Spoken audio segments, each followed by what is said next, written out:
What's going on, everybody? Ryan the Mighty Quinn here on the Cornerman underscore MMA. Don't forget to like, subscribe, and share. Wow, UFC Orlando. Great card. Definitely the best fight night of the year.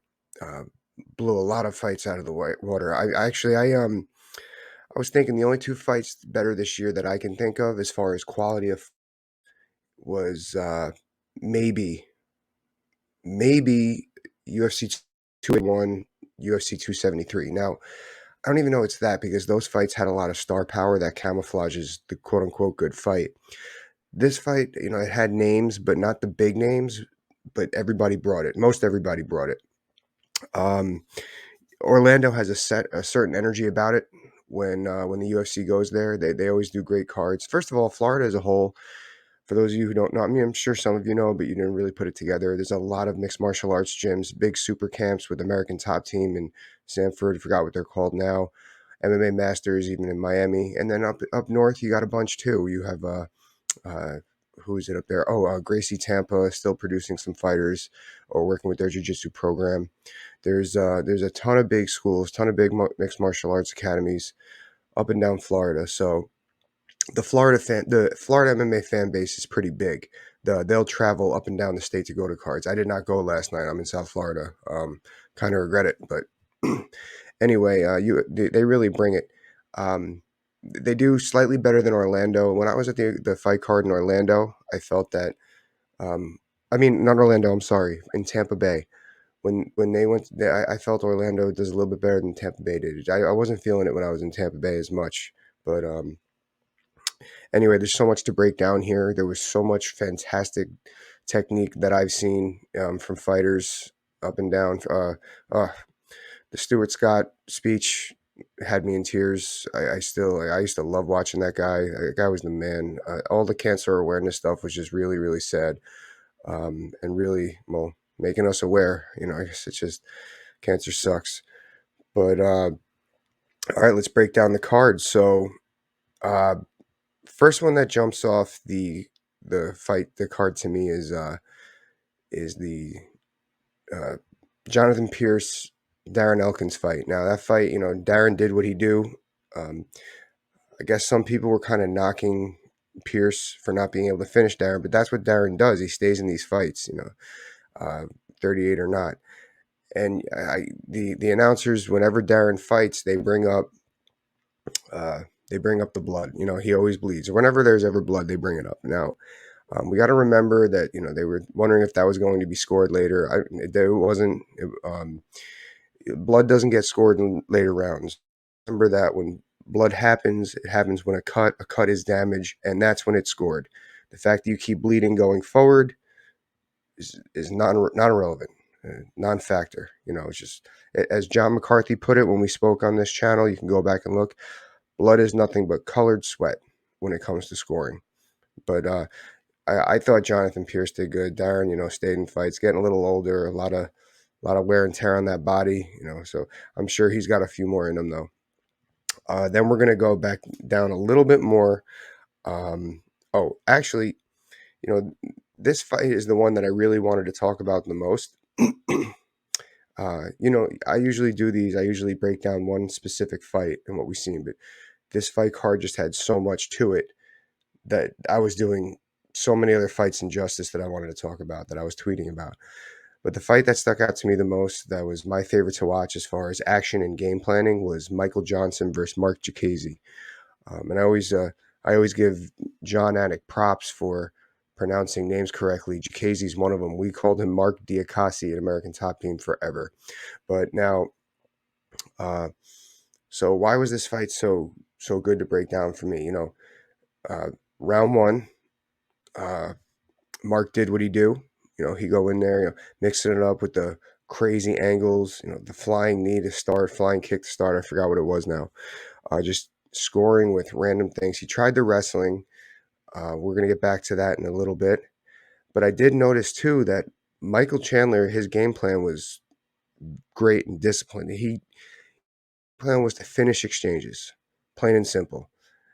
Finish exchanges because, Mark, he doesn't really throw punches and bunches, strikes and bunches. Michael does, and Mark throws like 1-2-1, crazy angle kick, crazy angle punch, jump off the cage punch. So like that's 1 or 2 strikes where Michael will throw 3-4, and that's where he ended up winning the rounds later. Now, what I felt Michael could have done a little bit better, although I give him a ton of credit for staying disciplined against such a unorthodox fighter, because it's tough to stay in your zone.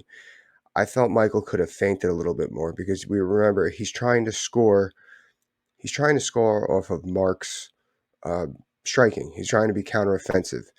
So maybe you get Mark to bite, or you get Mark to show his hand if you throw those feints and you get Mark to react to it, because he thinks that Mark's going to, bite a little bit. He didn't really do that. He did a great job with keeping that false aggression, as I say, moving the head, moving the hands. I felt if he feinted more, he would have got Mark to bite, and he would have been able to do it. He would have been able to score. It was almost as if he was like trying to get Mark to counter so he can counter the counter after the counter, so to speak. Um, but he did show great. He executed the game plan, went well. Now Mark, I always find it funny when people try to talk about Marc Diakiese's wrestling, because his wrestling was non-existent when he was at American Top Team, and it's really improved. Great job on Mark. Now, the one thing that Mark is missing with his wrestling, now he's shooting for double legs and everything like that, but he's not setting them up, and that was the big knock here. If you go back and watch the fight last night, he didn't throw any hands. He didn't throw any strikes to get Michael to cover up, get his hands up so he could shoot underneath. He would just shoot. I call it blind shooting. That's not what it is, though. But he would just shoot and telegraph it.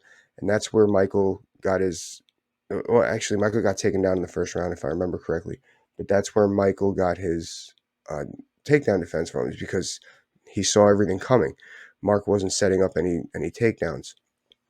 As soon as Marc Diakiese knows how to do that, world's in shit. That's going to be that's a game changer. When any fighter learns how to throw hands before they shoot the double leg, it's a game changer. Great fight though. It was my favorite fight up until it's the main event. But now we're going to go down a little bit further now. And actually, the theme of the whole night, you see, was the keeping distance and who's going to control the canvas. And that's I saw a lot of that. Like I just said here, the striking, what ran in. But now, congratulations to Angela Hill. I thought Emily Jacoby was going to beat her in the way that she won. Actually, the UFC does Angela no favors. I know everyone gives her knock that she's now 15-12, but she fights a lot of tough girls, and I feel experience played a big game here. That's plain and simple. She had double the fights of Emily, and she was just able to keep Emily frozen. Emily just looked lost by the middle of the second round. She didn't want to do anything. Emily had some success with body punches, but I felt that was all that was like throwaway points that Angela was almost giving up by coming forward, and just she was like lucidly coming forward, and I thought Angela was great at that, similar to how Michael was, moving his head, moving his hands, but Angela was coming forward with it and striking kicks and punches, and every once in a while she would throw up that front kick to make sure that Emily was at range and not getting cute coming in. She had great body shots too. Actually, both it was really fun watching the inside the telephone booth boxing and the exchanges that they had in this fight from both ladies. I like both the body punches they had. Now, I didn't expect Angela Hill to be so strong in the clinch. Like, she really controlled that clinch and landed knees. When you see a fighter just really coming down like that, go Jets. There, that's a strong clinch. She did great with that. I was real surprised. Anyone's guess what happens going forward. Great learning experience for Emily Jacoby. She's going to have to learn how to open up in those instances, get inside, moving your head with punches, getting inside or pummeling. But then again, the clinch was strong for Angela. So we'll see. Good for Angela. Now, Eric Anders versus Kyle Dawkins. Now, Eric is extremely heavy-handed. That was a lot of fun to watch because he reminds me of myself. I'm really short. I have somewhat heavy hands. I loved how he kept Kyle, the taller fighter, on his toes all night. Not a feint, but he was doing level changes, like almost like he was faking a takedown. That was my first setup, my first movement when I got into mixed martial arts. Reminded me a lot of myself. And then he would throw the heavy bombs. Very effective, very fun to watch. Now, Roman Delici over Hermanson. So uh, I love that lasso sweep he hit. That's my bread and butter. I hit that on everything. So I really appreciated when I saw, like, okay, I'm watching now, Roman. I know Roman was a little bit of an underdog, but we kind of saw that wasn't necessarily a great, that was another great underdog pick. The underdogs were barking last night, but except for one I'm going to bring up in a little bit. But now Roman, um, the sweep and then that calf splicer ground and pound. Now, whether by design or by accident, that was a fantastic position.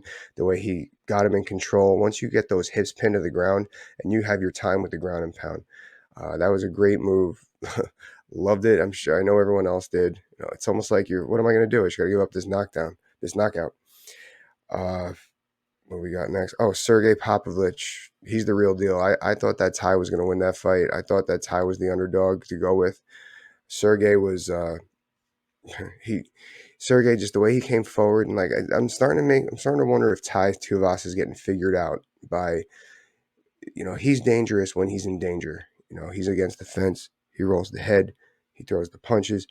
Sergey, he bid on that, but he didn't, and he was aware to keep his range, keep his wits about him when Tai was in that favor, and then that's when he entered to the knockout. Going to be interesting to see what happens with Sergey next. I would like to see him fight Cyril Gane, but we'll see if he's there yet.